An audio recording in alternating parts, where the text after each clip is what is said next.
Good evening students. छेल्ला लेक्चरनी अंदर આપણે ચેપ્ટર નંબર 12 ની શરૂઆત કરેલી હતી। પોષક ઘટકો વિશે વાત કરેલી હતી। એમાંથી થોડાક આપણે આગળ જઈએ, બરાબર છે?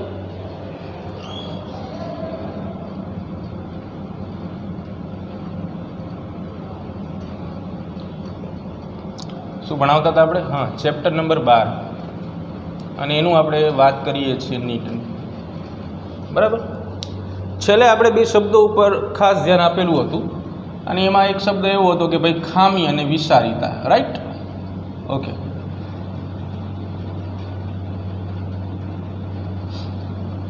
તો ત્યાંથી હવે થોડાક આગળ આપણે જવું જોઈએ, બરાબર? હંમેશા આગળ વધવાની ભાવના હોવી જોઈએ, એટલે આપણે સિલેબસમાં આગળ વધી જઈએ। હવે વાત કરીએ શોષણ। જનરલી આપણે ગઈકાલે એવી વાત કરેલી હતી કે ભાઈ જમીનની અંદર, ભૂમિની અંદર ખનિજ તત્વો વિપુલ માત્રામાં છે। સો મેની કન્ડિશન જે છે અંદર પડેલી છે, બરાબર? તો ત્યાંથી હવે શોષવા કેવી રીતે અંદર છે તે કયા સ્વરૂપે છે? દ્રાવણ સ્વરૂપે છે। આ આપણે ગઈકાલે વાત કરેલી હતી। એટલે આજનો ટોપિક છે ખનિજ ક્ષારોનું શોષણ।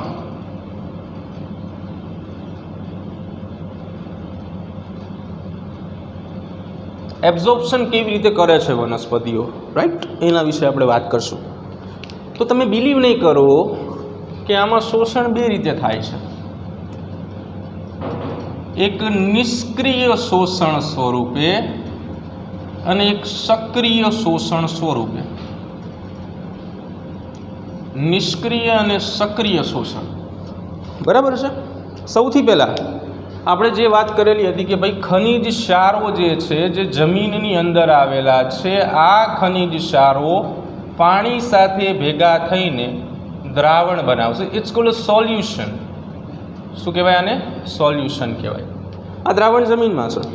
હવે વનસ્પતિ દોરીએ આપણે। તમને બધાને ખબર જ છે કે વિકાસર કેટલી ભંગાર વનસ્પતિ દોરે છે, છતાં પણ જો આવું જ થાય, આપણે પાંદડા કોઈ દિવસ સારા થતા જ નથી। કાશ જીવનમાં ક્યારેક આપણી તે રંગોળી દોરેલી હોત ને, કૃષ્ણ ભગવાનના 4-5 ફોટા દોરી નાખ્યા હોત તો આપણને આવડી જાત, વાંધો ન આવે। પણ શું, એટલા ગઈઢા થઈ ગયા છે ને કે હવે કંઈ નવું શીખવાની ઈચ્છા નથી થતી। ઓકે, આ આપણી વનસ્પતિ છે, 6 પાંદડાવાળી સરસ મજાની વનસ્પતિ। નીચે તમે જોઈ શકો છો મૂળ દેખાય છે, બધાને દેખાય છે, બરાબર? તો આ છે વનસ્પતિના મૂળ અને અહીંયા આવેલા છે ખનિજ ક્ષારો દ્રાવણ સ્વરૂપે, સોલ્યુશન ફોર્મમાં આવેલા ખનિજ ક્ષારો।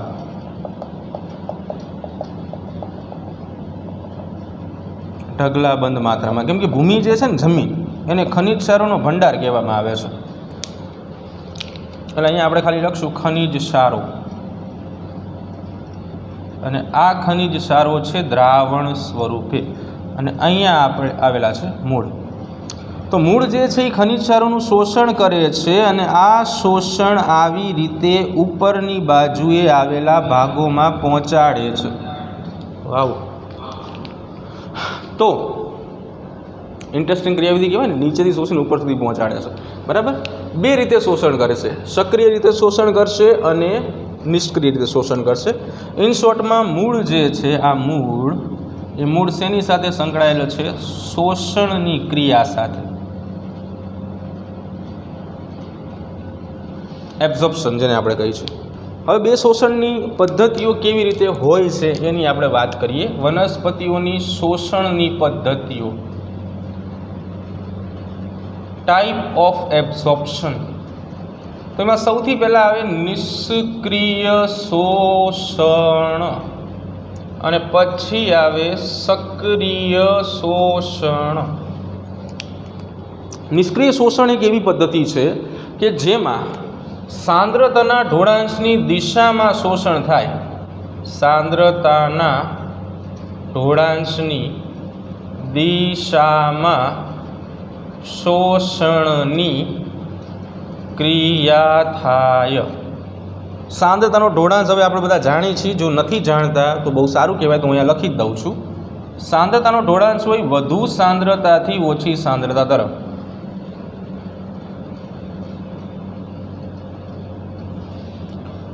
નેક્સ્ટ, જ્યારે પણ સંકેન્દ્રણ ઢોળાંશની દિશામાં કોઈ પ્રક્રિયા થતી હોય ને તો એમાં ક્યારેય ઉર્જા ન વપરાય। મેં તમને આની પહેલાં એક ઉદાહરણ આપેલું હતું કે તમે કોઈ ફ્લોમાં કામ કરો છો, કોઈ પ્રવાહમાં કામ કરો છો, લોકો જે કામ કરે છે એ તમે કામ કરો છો, તો લોકોને તમારા પ્રત્યે કોઈ વિરોધ નહીં હોય, પણ તમે કંઈક નવું કરવા જશો ને તો 110% વિરોધ હશે ને એવું જ કરવામાં મજા આવે.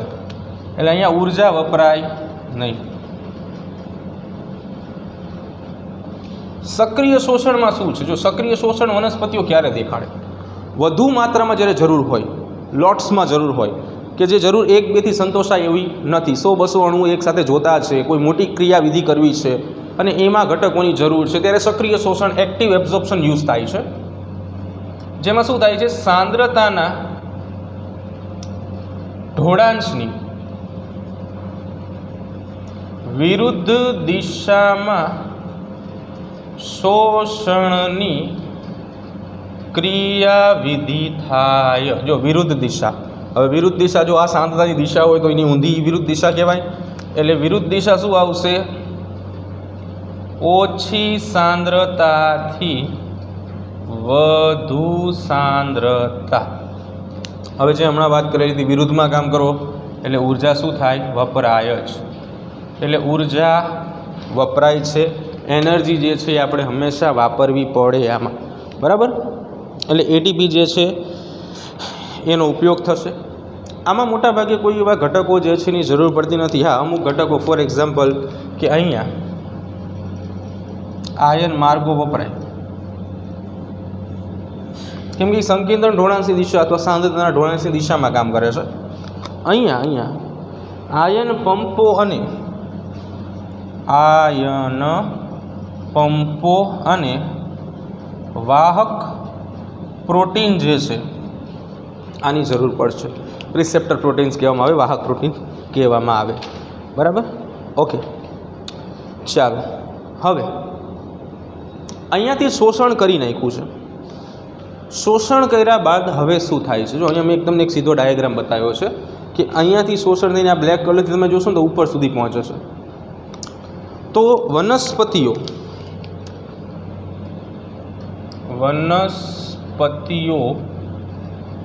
ખનિજ ક્ષારોના શોષણ બાદ આ ક્ષારો જરૂરિયાતમંદ ભાગો સુધી પહોંચાડે છે. ક્યાં સુધી પહોંચાડશે? જરૂરિયાતમંદ ભાગો. એટલે કે જે તરુણ પ્રકાંડ છે, અથવા તો કોઈ કલિકા વિકસે છે, અથવા તો કોઈ ફળનો વિકાસ થાય છે, એ જરૂરિયાતમંદ ભાગ કહેવાય. વિકસતી કલિકા, વિકસતા ફળો, બરાબર, તરુણ પર્ણ, તરુણ પ્રકાંડ, આ બધા સુધી પહોંચે. ખાસ એક વાત અગત્યની છે છોકરાઓ, કે અહીંયા વહન જે છે ને એ જલવાહક પેશીઓ દ્વારા અને અન્નવાહક પેશીઓ દ્વારા થાય, કેમ કે વાહક પેશીઓનું જ કામ છે વહન કરવાનું, રાઈટ. ઓકે, હવે કાલે આપણે એક નાનો એવો મુદ્દો સમજેલા હતા કે ભાઈ ખામીઓ થાય તો શું થાય, બરાબર. તો નાઇટ્રોજન, પોટેશિયમ, સલ્ફર અને મોલિબ્ડેનમ, જનરલી પહેલાં અહીંયા આપણે પોઈન્ટ લખીએ કે ભાઈ ખામીઓ અથવા તો ત્રુટિઓ જે છે એનાથી શું થાય.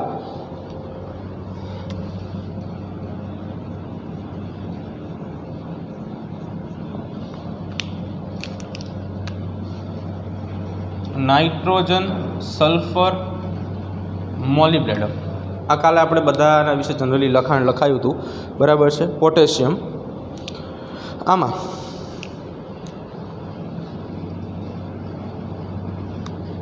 જો આની ઉણપ હોય તો કોષ વિભાજનની પ્રક્રિયાને અવરોધ પહોંચે.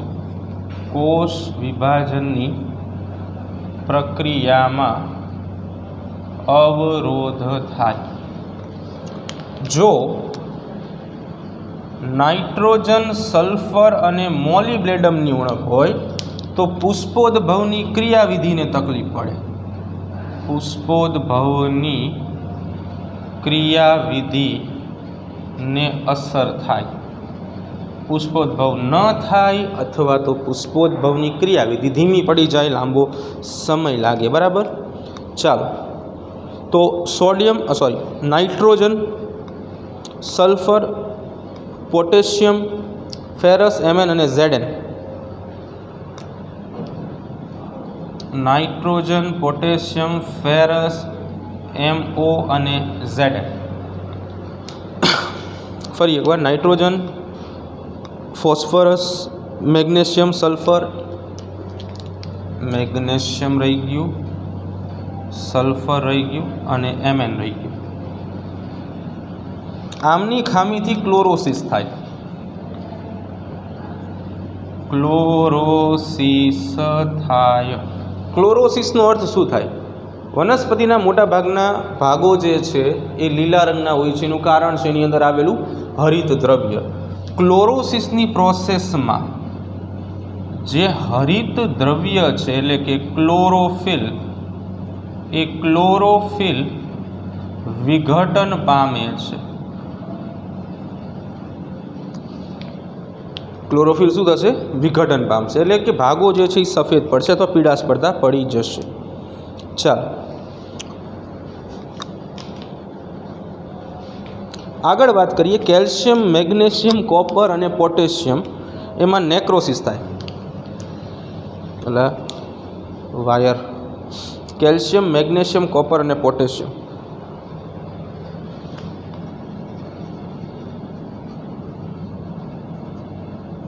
કોપર આમાં નેક્રોસિસ થાય.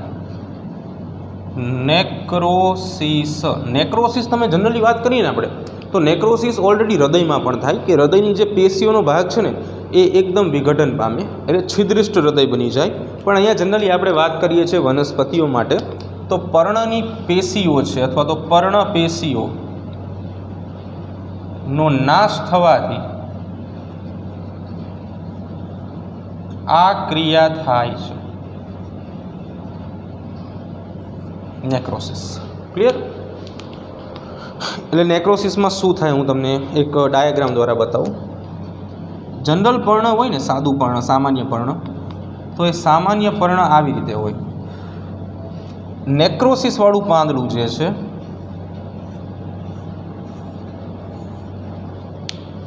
એ નેક્રોસિસવાળા પાંદડામાં આવી રીતે પર્ણપેશીઓ જે છે એ નાશ પામેલી હોય. એટલે અહીં આપણે લખી નાખીએ, નાશ પામેલ પર્ણપેશીઓ. આ નેક્રોસિસ અવસ્થા છે, નેક્રોસિસ. અને આ સામાન્ય પર્ણ છે.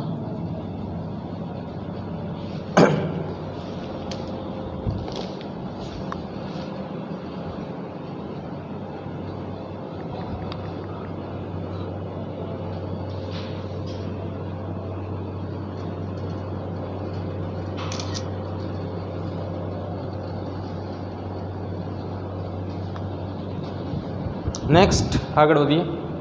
ત્રુટીઓ પૂરી થઈ ગઈ. હવે આપણે એક અગત્યનો પોઈન્ટ સમજવાનો છે જેનું નામ છે નાઇટ્રોજન સ્થાપન.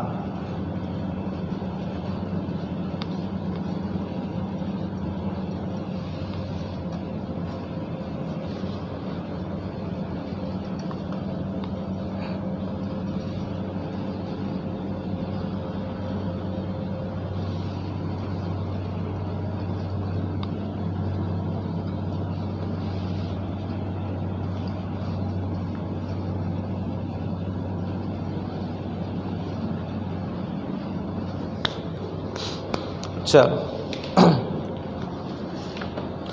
આગળ હવે વાત કરીએ આપણે નાઇટ્રોજન સ્થાપન વિશેની. તો જોઈએ નાઇટ્રોજન સ્થાપન શું કહેવા માગે છે.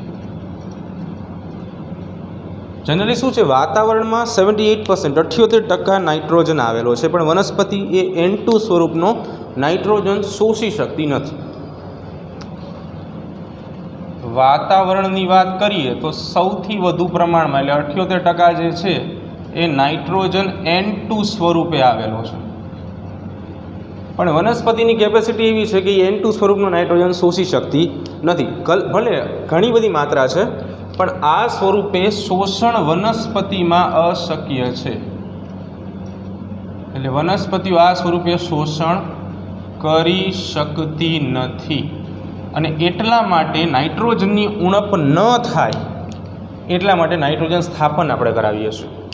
તો વનસ્પતિ કયા સ્વરૂપે નાઇટ્રોજન શોષી શકે છે એ વાત આપણે જોઈએ. તો વનસ્પતિઓ NH4+ એટલે કે એમોનિયમ આયન, NO2- એટલે નાઇટ્રાઇટ આયન અને NO3- એટલે નાઇટ્રેટ આયન, આવા ત્રણે ત્રણ સ્વરૂપે નાઇટ્રોજનનું શોષણ કરી શકે, N2નું શોષણ કરી શકે. ક્લિયર?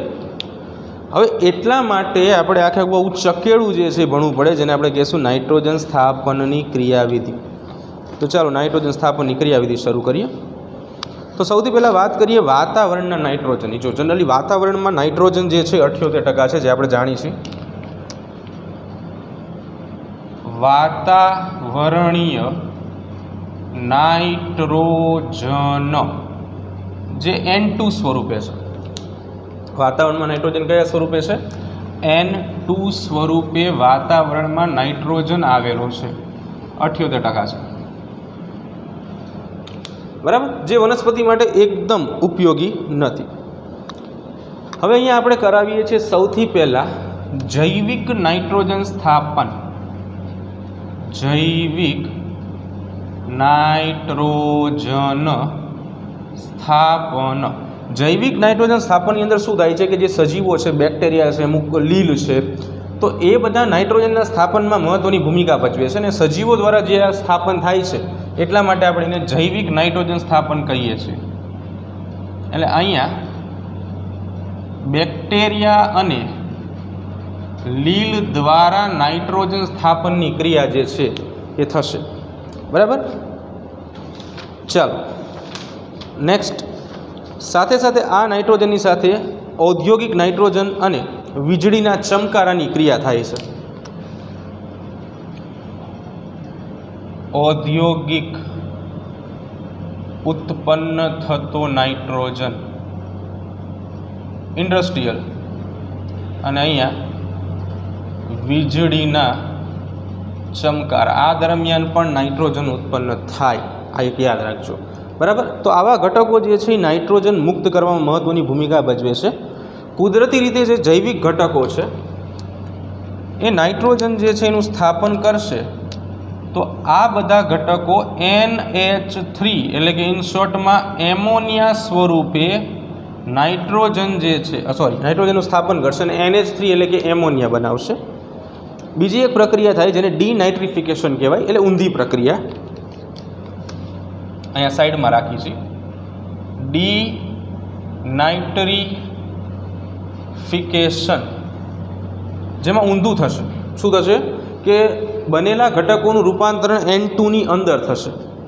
હવે અહીંયા બનેલો NH3 જે છે એટલે કે જેને આપણે એમોનિયા કીધો છે, એ NH3 NO2- રૂપાંતરણ પામે.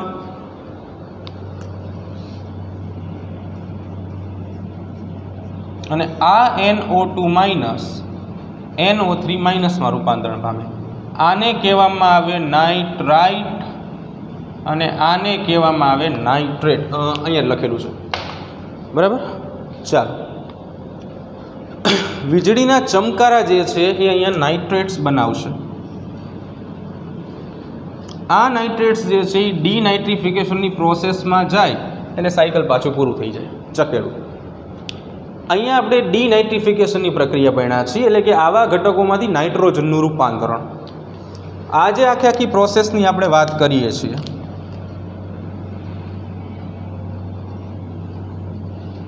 આ પ્રોસેસ છે નાઇટ્રિફિકેશનની પ્રક્રિયા. જે આખું બોક્સ બનાવ્યું છે ને, હા, એટલી પ્રોસેસને આપણે નામ આપશું નાઇટ્રિફિકેશન. શું કહેવાય? નાઇટ્રિફિકેશન. બરાબર, ઓકે. હવે આ જે નાઇટ્રિફિકેશનના ઘટકો છે એ ખાસ કરીને વનસ્પતિઓ દ્વારા લેવામાં આવે છે. જો આ ઘટકો જે છે એ વનસ્પતિઓ દ્વારા ઉપયોગમાં લેવામાં આવે. વનસ્પતિઓ પ્રકાશ સંશ્લેષણની પ્રક્રિયા કરે છે અને ગ્લુકોઝ બનાવે છે, જેને વનસ્પતિઓનો જૈવ ભાર કહેવાય. અને આ બધા વનસ્પતિઓના જૈવ ભારમાં જમા થાય છે. હવે તમે વિચારો કે આવી વનસ્પતિને કોઈ તૃણાહારી પ્રાણી ખાય છે. તૃણાહારી પ્રાણી દ્વારા ખવાય. આવી વનસ્પતિ તૃણાહારી પ્રાણી દ્વારા ખવાય. વનસ્પતિ મૃત્યુ પામવાના છે. એવી રીતે પ્રાણી એટલે કે જીવન તો રહેવાના નથી, એટલે મૃત્યુ પામે આ રીતે. ચલો, બંને મૃત્યુ પામે છે. જમીન ઉપર પડે છે અથવા જમીનમાં દટાય છે અને મૃત્યુ પામે એટલે આ બંને ઉપર વિઘટકો કામ કરે. વિઘટકો દ્વારા વિઘટન થાય.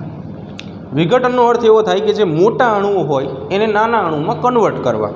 ફૂગ, બેક્ટેરિયા અને અળસિયા કુદરતી વિઘટકો છે કે જેનું એક જ કામ છે વિઘટન કરવાનું, બરાબર. ડેડ બોડીને તોડીને ભૂકો કરી નાખવાનો અને એના મોટા ઘટકો છે એનું રૂપાંતરણ નાના ઘટકોમાં કરવાનું. તો આ બધા જે છે એ વિઘટકો પ્રોટીન બનાવશે. પ્રોટીનનું રૂપાંતરણ એમિનો એસિડમાં કરશે. એમિનો એસિડ જે છે એને એમોનિફિકેશનની પદ્ધતિ દ્વારા એમોનિયામાં કન્વર્ટ કરશે. એટલે આખું સાયકલ જે છે એ આ સિક્વન્સની અંદર જ ચાલતું રહેશે, બરાબર. તો ચક્ર જે છે એ તબક્કા કયા કયા છે એની વાત કરીએ તો સૌથી પહેલો તબક્કો આપણે નાઇટ્રોજન ચક્રના તબક્કાઓ જોઈ લઈએ. નાઇટ્રોજન ચક્રના તબક્કાઓ, સ્ટેપ્સ. તો સૌથી પહેલા નંબરનો તબક્કો છે નાઇટ્રોજનનું સ્થાપન.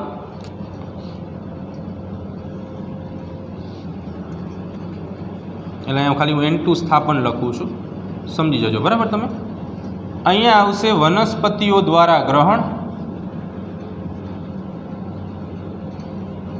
વનસ્પતિઓ દ્વારા નાઇટ્રોજન જે છે સ્વીકારવામાં આવશે.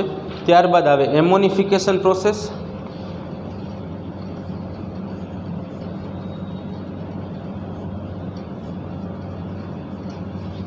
પછી આવે નાઇટ્રિફિકેશન પ્રોસેસ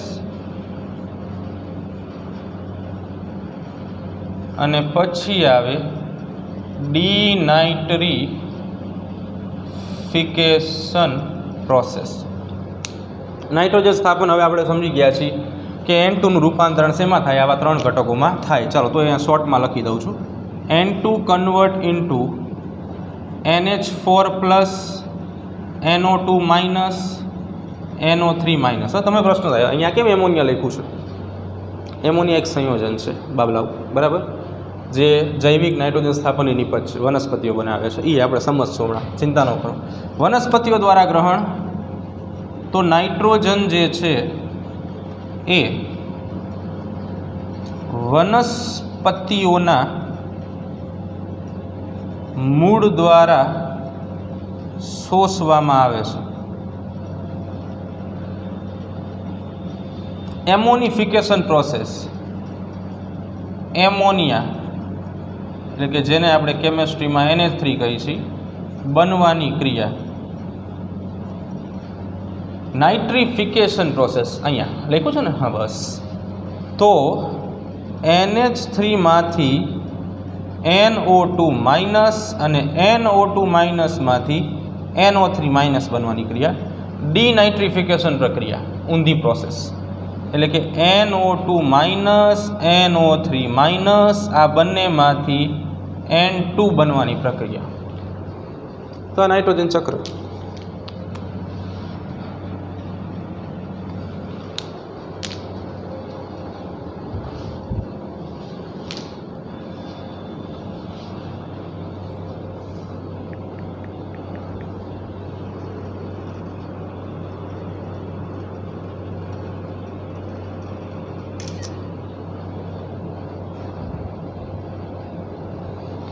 ચલો આગળ જઈ.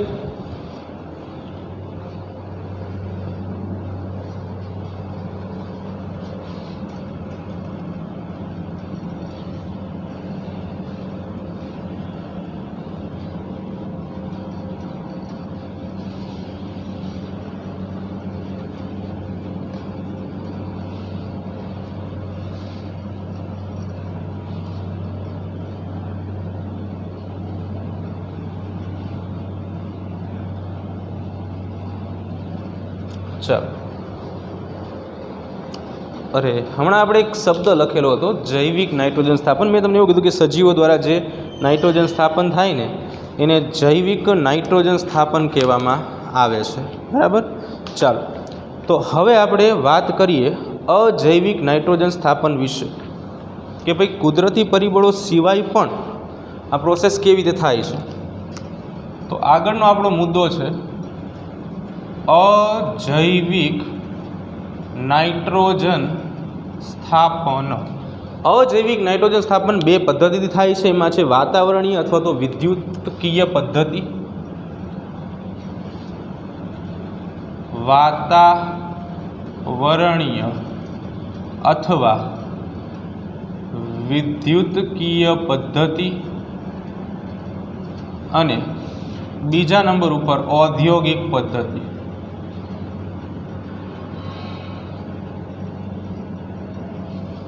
બરાબર. ચાલો, વાતાવરણીય પદ્ધતિની વાત કરીએ તો ખાસ કરીને વીજળી અને અલ્ટ્રાવાયોલેટ કિરણો જે છે એ નાઇટ્રોજનનું રૂપાંતરણ નાઇટ્રોજન ઓક્સાઇડમાં કરી નાખે છે.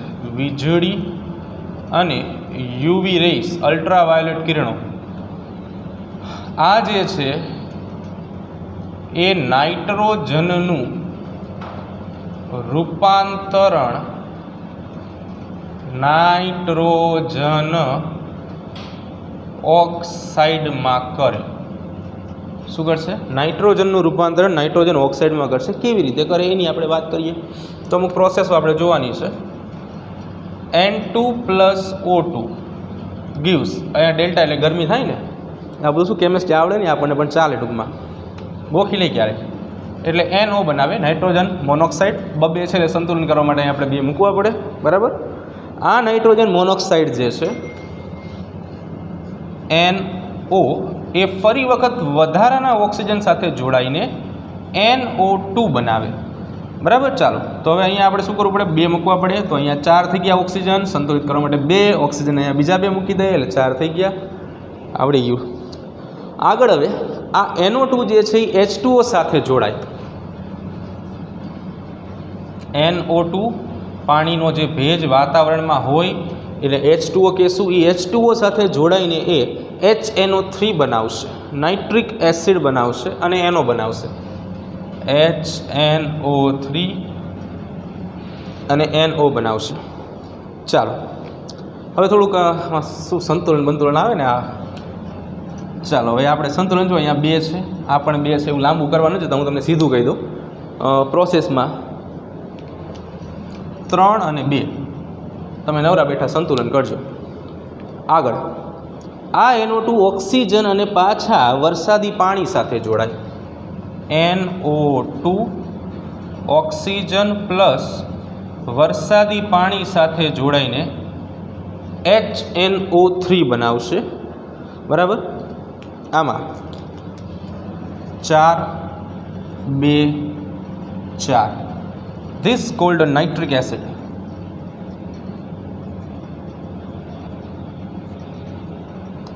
નાઇટ્રિક એસિડ, અને આ એસિડ વર્ષા સ્વરૂપે પૃથ્વી પર પડે. બરાબર.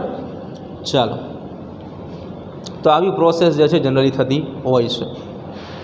હવે બીજું કે ઔદ્યોગિક રીતે શું, તો જનરલી તમે આ એક શબ્દ સાંભળેલો હશે કે ભાઈ એમોનિયા ખાતર બનાવતી કંપનીઓ, એમોનિયા ખાતર બનાવતી કંપનીઓ ખાસ કરીને આવી રીતે NH3 જે છે, એમોનિયા તો યુરિયા ખાતર બનાવતી કંપનીઓ, એમોનિયા ખાતર નહીં બને, યુરિયા બનશે.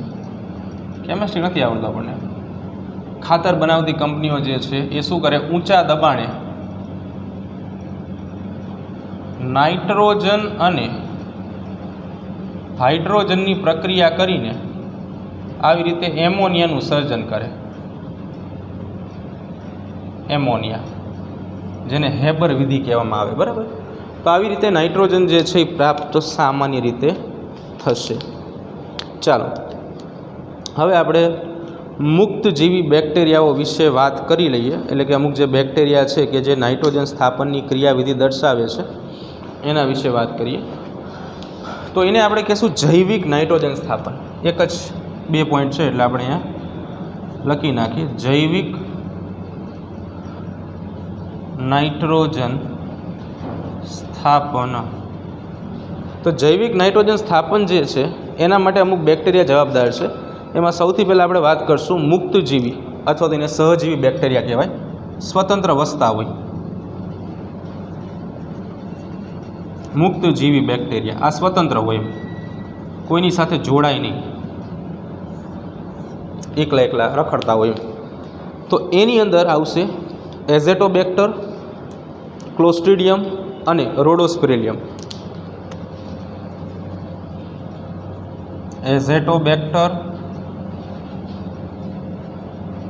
ક્લોસ્ટ્રીડિયમ અને રોડોસ્પિરેલિયમ.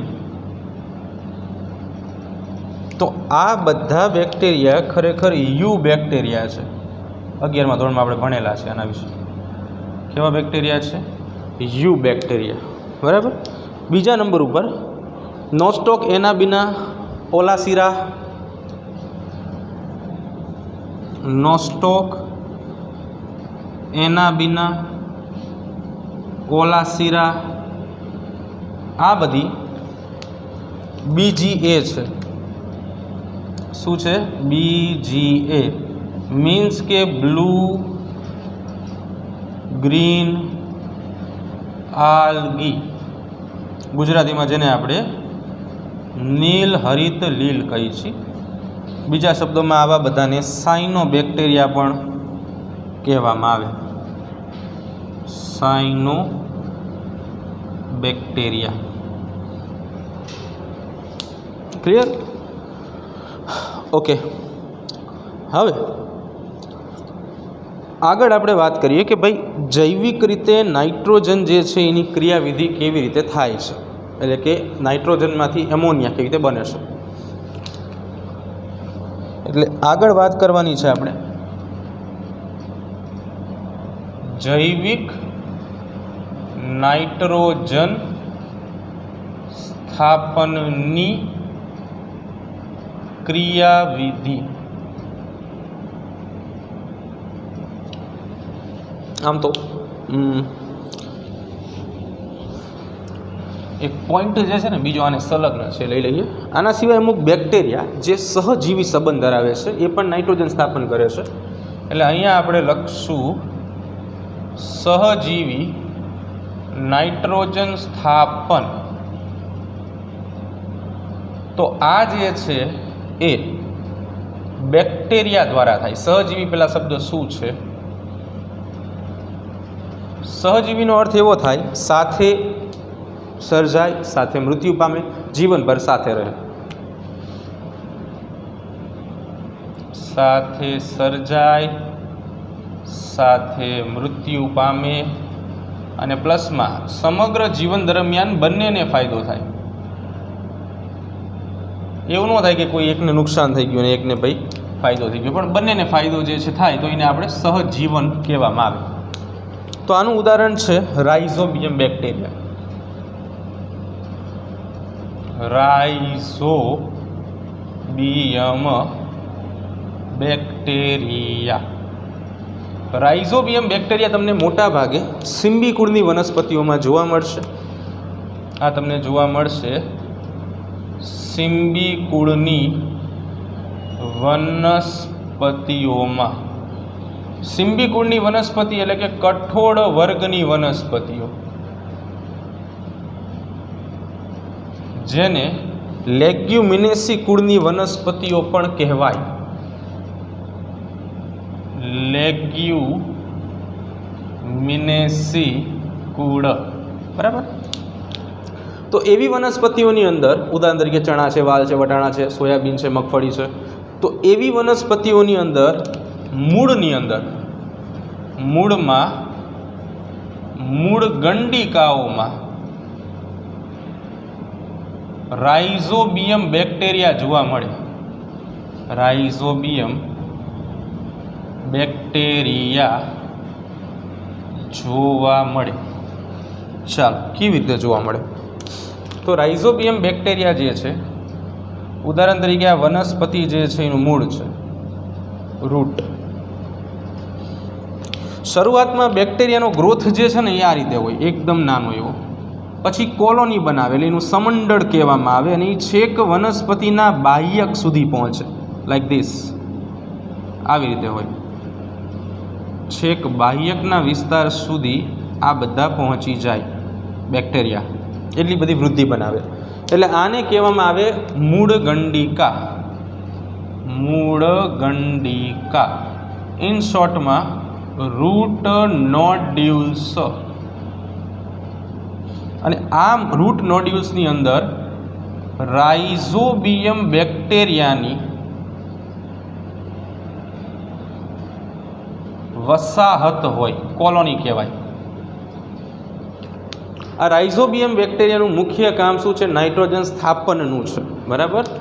તો આ મૂળ છે, એ તો લખવાનું જ રહી ગયું આપણે. મૂળ રાઇઝોબિયમ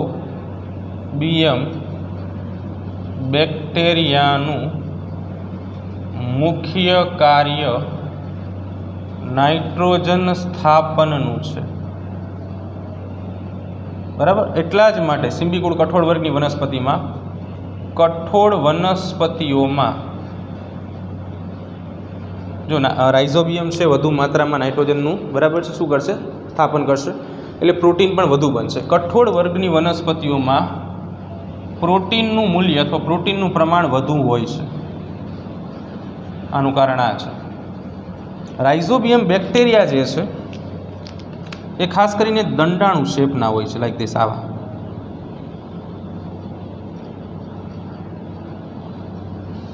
રાઇઝોબિયમ બેક્ટેરિયા જોવા મળે.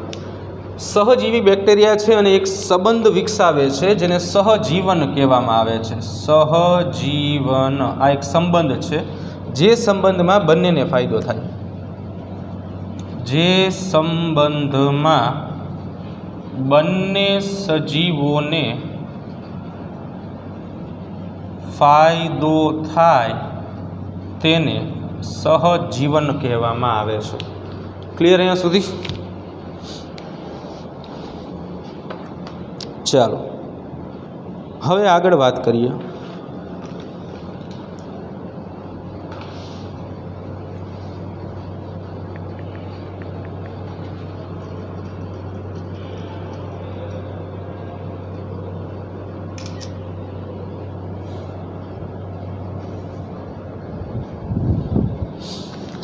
હવે આપણે વાત કરવાની છે જૈવિક નાઇટ્રોજન સ્થાપન જે છે કોઈ પણ વનસ્પતિની અંદર કરે છે તો એ કેવી રીતે થાય છે.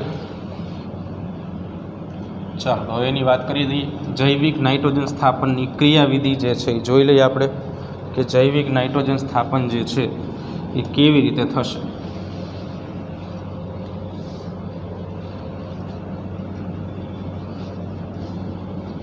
તો એના માટે આપણે ઉત્સેચક વિશે થોડો ઘણો અભ્યાસ કરવો પડશે. એ ઉત્સેચક વિશે અભ્યાસ કરશું એટલે થોડું ઘણું વધુ આપણને ક્લિયર થઈ જશે.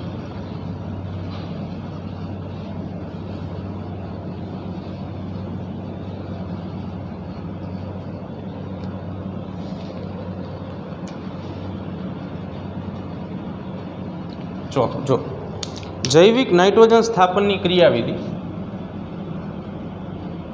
જૈવિક નાઇટ્રોજન સ્થાપનની ક્રિયાવિધિ એટલે આખી પ્રોસેસ કેવી રીતે થાય છે એ આપણે ક્રિયાવિધિ સ્વરૂપે સમજવાનું છે. એક એની સામાન્ય પ્રક્રિયા હોય છે એ હું તમને લખીને બતાવું કે N2 plus 8H plus 8 electron plus 16 ATP gives 2 NH3 molecules plus H2 plus 16 ADP.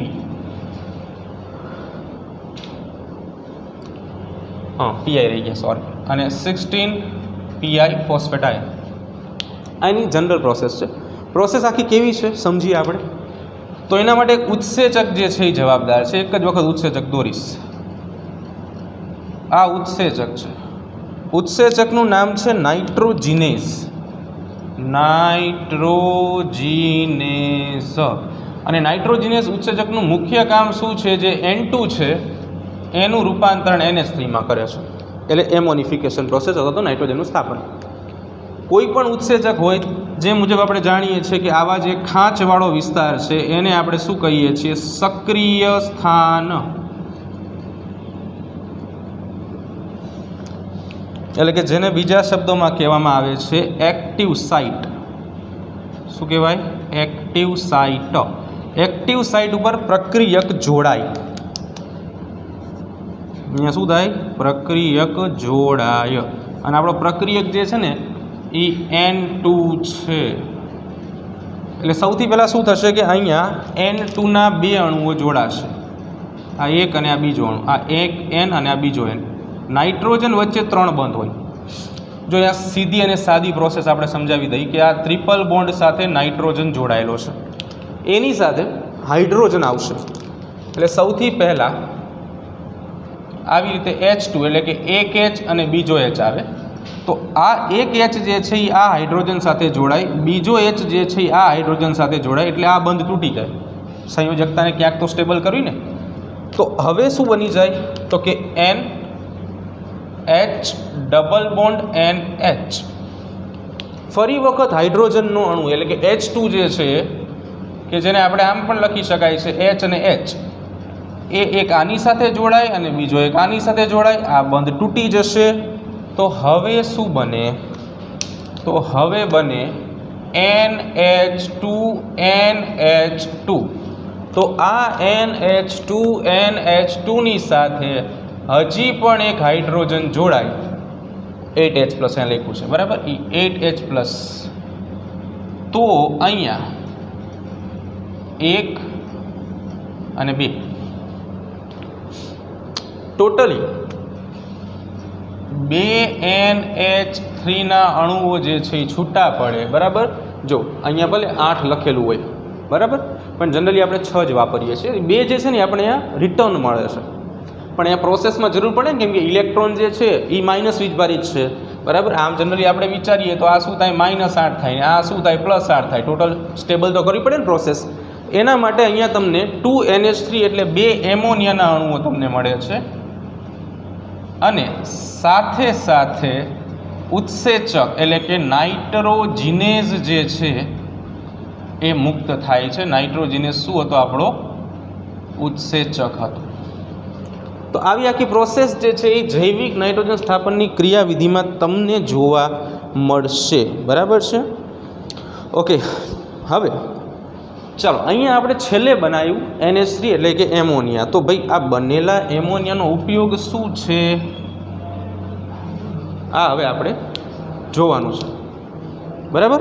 ચાલો, તો એનો ઉપયોગ જે છે એમોનિયાનું ભવિષ્ય, એવો આપણે ટોપિક સમજીએ કે બની ગયેલા એમોનિયાનું ભવિષ્ય શું છે.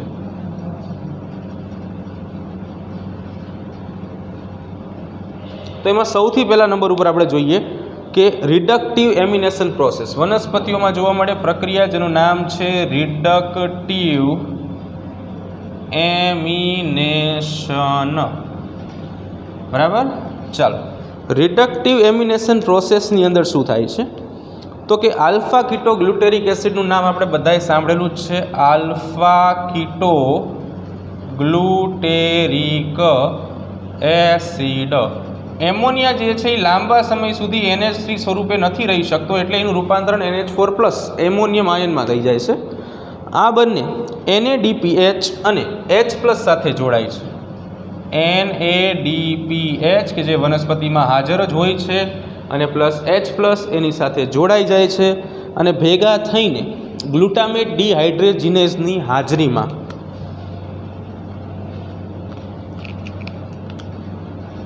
ગ્લુટામેટ ડિહાઇડ્રોજિનેઝ આની હાજરીમાં ગ્લુટામિક એસિડનો અણુ બનાવશે અને સૌથી પહેલાં બનાવશે glutamic acid. Glutamic acid plus NADP અને પ્લસ પાણીનો અણુ બરાબર. તો આ થશે રિડક્ટિવ એમિનેશન પ્રોસેસ દરમિયાન આટલી ક્રિયાવિધિ જે છે થશે.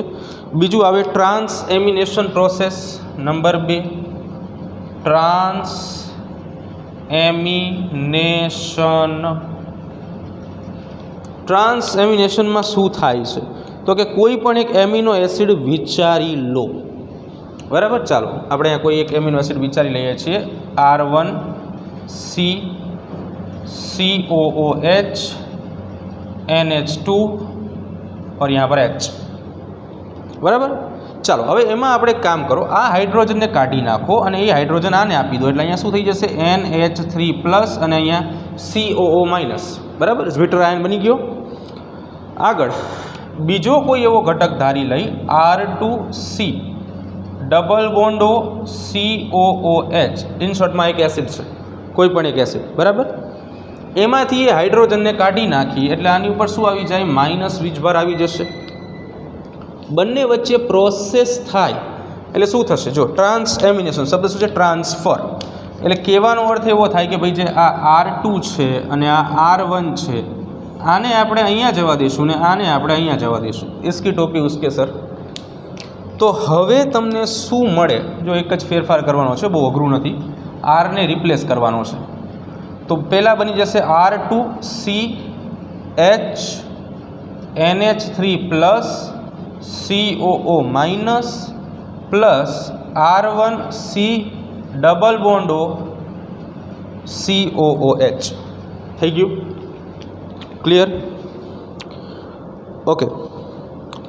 એટલે કે અહીંયા જનરલી આપણે વાત કરીએ તો ગ્લુટામિક એસિડ અને OA જ્યારે ભેગા થાય છે, એક અમુક પોઈન્ટ અહીંયા લખી નાખી, ગ્લુટામિક એસિડ પ્લસ OAA એટલે કે ઓક્ઝેલો એસિટિક એસિડ, તો એ એસ્પાર્ટિક એસિડ અને આલ્ફા કીટોગ્લુટેરિક એસિડ બનાવી શકે છે.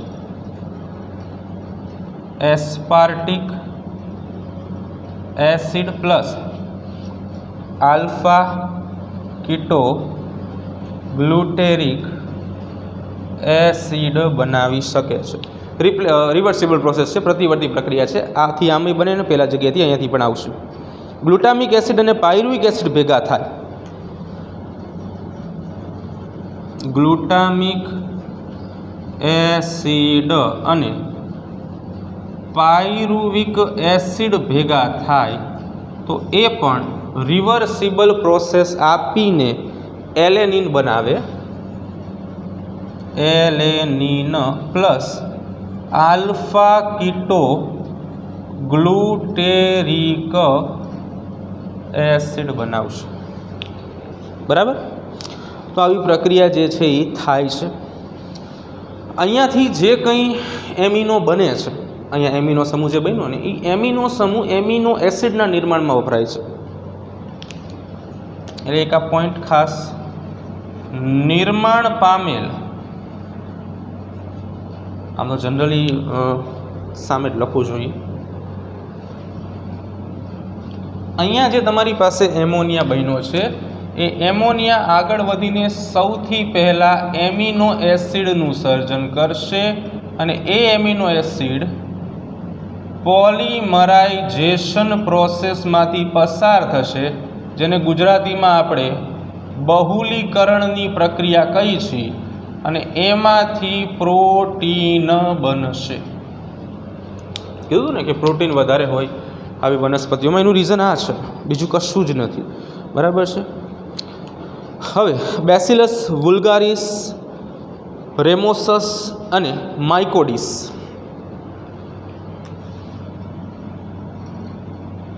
બેસિલસ વુલ્ગારિસ, રેમોસસ, બેસિલસ, બરાબર.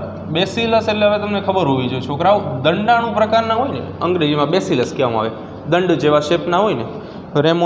રેમોસસ અને માઇકોડિસ.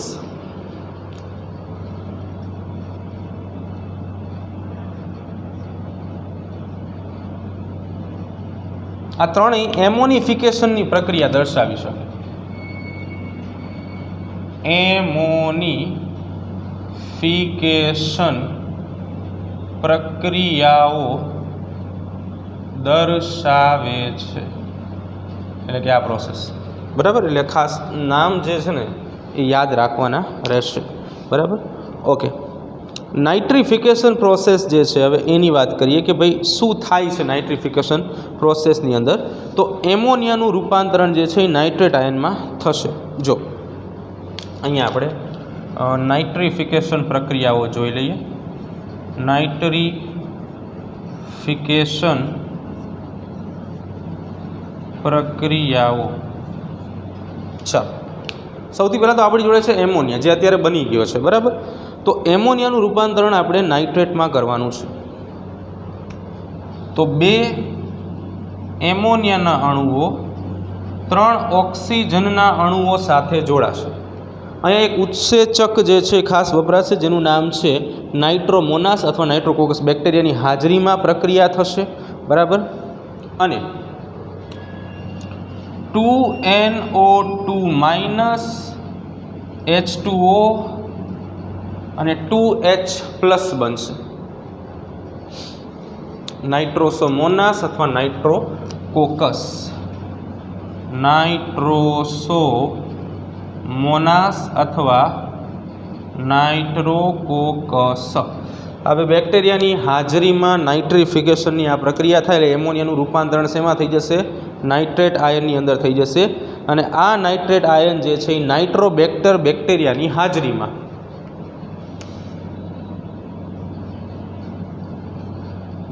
બરાબર NO3 માઇનસમાં કન્વર્ટ થશે. એટલે નાઇટ્રાઇટ કન્વર્ટ ઇન્ટુ નાઇટ્રેટ. બરાબર. ઓક્સિજનની એક હાજરી આમાં જરૂરી છે. NO2 minus plus oxygen. બરાબર. તો અહીંયા નાઇટ્રોબેક્ટર બેક્ટેરિયા જે છે એ ઉપયોગી છે. અહીંયા સંતુલન કરી દઉં. પ્લસ અહીંયા 2, અહીંયા 2. નાઇટ્રોબેક્ટર એટલે ઇન શોર્ટમાં અહીંયા બની ગયો છે એમોનિયા.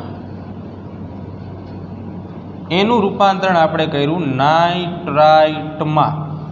અને અહીંયા નાઇટ્રાઇટ જે છે એનું રૂપાંતરણ આપણે કરી નાખ્યું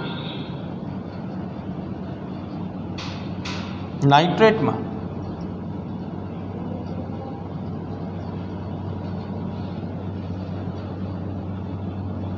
ક્લિયર. તો આ પ્રક્રિયાને નાઇટ્રિફિકેશનની પ્રોસેસ કહેવામાં આવે છે.